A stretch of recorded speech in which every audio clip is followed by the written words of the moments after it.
Relatório final da CPI do 8 de janeiro pediu o indiciamento do ex-presidente Jair Bolsonaro por 4 crimes. Vamos citá-los aqui: associação criminosa, violência política, abolição violenta do Estado Democrático de Direito e golpe de Estado. Temos o vídeo da relatora Elisiane Gama. Vamos lá.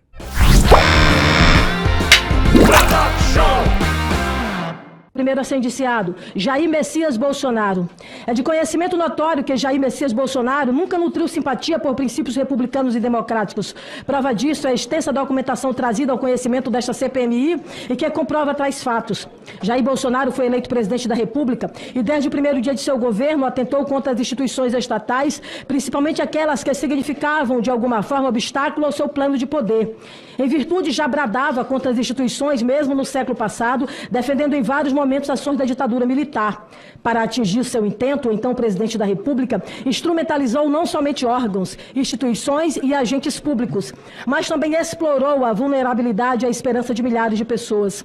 Jair Bolsonaro nunca foi um conservador no sentido tradicional do termo, nunca tendo defendido a manutenção das instituições, a prudência que deveria nortear a conduta verdadeiramente conservadora, nunca havia acompanhado sua figura e dela se manteve distante quando ocupou a relevantíssima função de presidente da República. Visto como figura mítica por seus apoiadores, Jair Bolsonaro se utilizou como pôde do aparato estatal para atingir o seu objetivo maior, cupinizar as instituições republicanas brasileiras até o seu total esfacelamento, de modo a se manter no poder de forma perene e autoritária.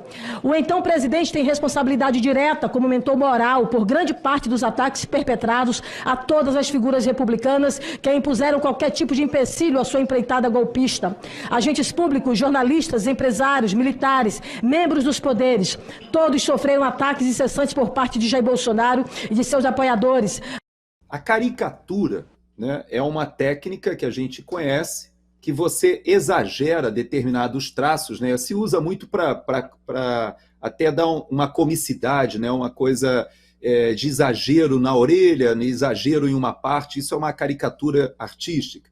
E quando a gente diz que uma peça como essa ela se torna uma caricatura, é porque, de fato, houve tanto exagero que é uma peça que perde completamente a sua credibilidade, porque esse exagero ele leva a qualquer um identificar que isso não está baseado na verdade. Eu só vou ler para vocês como começou. Esse relatório eu já recebi, ele tem mais de 1.300 páginas. É óbvio, eu não consegui estudar, viu, Anselmo? Eu não consegui me preparar à altura do que o Braddock Show deveria. Mas eu vou ler para vocês só um pedacinho. Diz assim: no 8 de janeiro, o Brasil viveu o maior ataque à democracia de nossa história recente. Já começa com um exagero, e por isso eu uso a expressão caricatura, porque nós sabemos que há várias outras demonstrações e ataques que aconteceram, inclusive no passado recente, com incêndio de vários ministérios, etc., durante o governo Temer, por exemplo, e que foram muito mais significativos em termos de dano ao patrimônio. Mas eu vou prosseguir. Inconformados com os resultados das urnas e dispostos a tudo para impor a todos os brasileiros o seu projeto de poder, 5.000 vândalos invadiram, depredaram e saquearam o Congresso Nacional, o Palácio do Planalto, o Supremo Tribunal Federal. Outro exagero óbvio. Então a gente já lê a peça e já perde toda a credibilidade para um documento que deveria ser um documento sério, até mesmo um documento com um certo ar de jurídico. Mas veja bem, quando se diz que estavam dispostos a tudo e os 5.000 tinham um seu projeto de poder, quer dizer que aquelas pessoas foram para lá com um projeto de poder e dizer que as 5.000 pessoas depredaram? Eu vou além.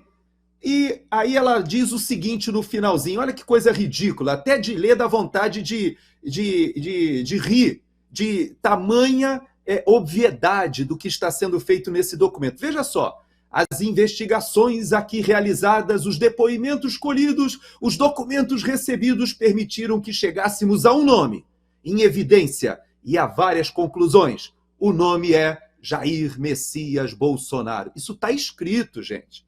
Olha só, como se verá nas páginas que se seguem, a democracia brasileira foi atacada. Massas foram manipuladas com discurso de ódio. Milicianos digitais foram empregados para disseminar o medo, desqualificar adversários e promover ataques ao sistema eleitoral. Forças de segurança foram cooptadas, tentou-se corromper, obstruir e anular as eleições. Um golpe de Estado foi ensaiado e, por fim, foram estimulados atos e movimentos desesperados de tomada de poder.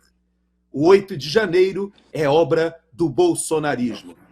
Sem brincadeira, gente, isso aqui é uma obra de quase ficção, mas vai para dramaturgia, é mais a praia do Adrilles, talvez, mas eu quero dizer para vocês que eu identifiquei uma conexão muito importante entre o Flávio Dino e o Alexandre de Moraes só nessa introdução. E eu explico. É muito importante que haja uma convergência para subsidiar e sustentar as ilegalidades que o ministro Alexandre de Moraes já vem fazendo há 4 anos. Veja que foi colocado nesse documento algo que subsidia aquilo que ele já vinha fazendo nos inquéritos do fim do mundo. Os inquéritos que falam de milícias digitais.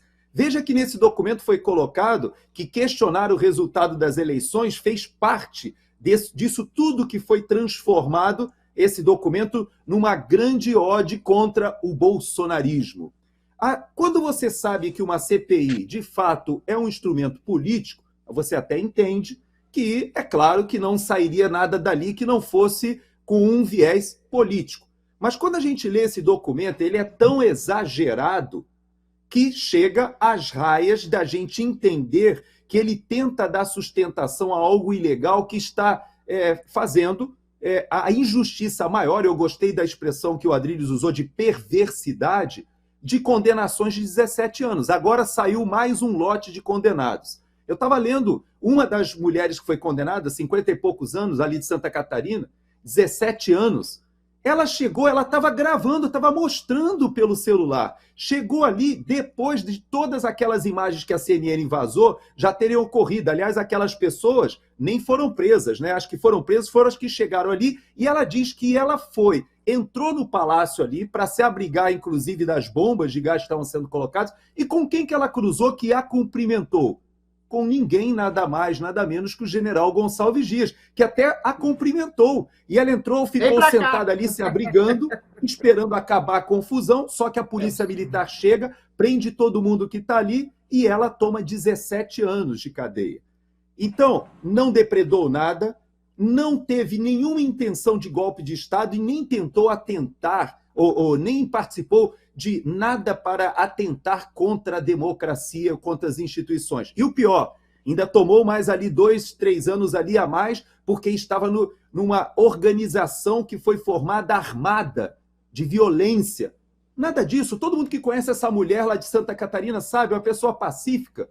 Então veja que quando você faz esse documento, você está subsidiando, inclusive, as ilegalidades, injustiças e perversidades que estão sendo feitas pelo próprio STF. Então eu vejo nesse documento, finalizando, Anselmo, Adrilles e Bruno, eu vejo um documento feito a 4 mãos, pelo Flávio Dino e pelo Alexandre de Moraes. E essa senhora, com toda a sua limitação, essa senadora, ela nada mais é do que uma preposta que representa ali a convergência desses dois grupos e que tentam, de qualquer forma, transformar o movimento político conservador, liberal, daquela passagem episódica do governo Bolsonaro, como um governo que deva ser, ou um grupo político que deva ser banido da política no país. E isso, o nome disso é perseguição política, isso se faz em ditaduras, e tribunais que operam dessa forma são tribunais de exceção que operam em ditaduras. Então não tem como chamar de outra forma. Esse documento, para mim, é simplesmente um documento caricato do que seria a ditadura que começa a se instalar no Brasil de maneira muito perigosa. E aí eu concordo com a Adrilles. Temos que passar por um período triste até que a sociedade tome consciência disso. De segunda a sexta, às 20 horas, horário de Brasília.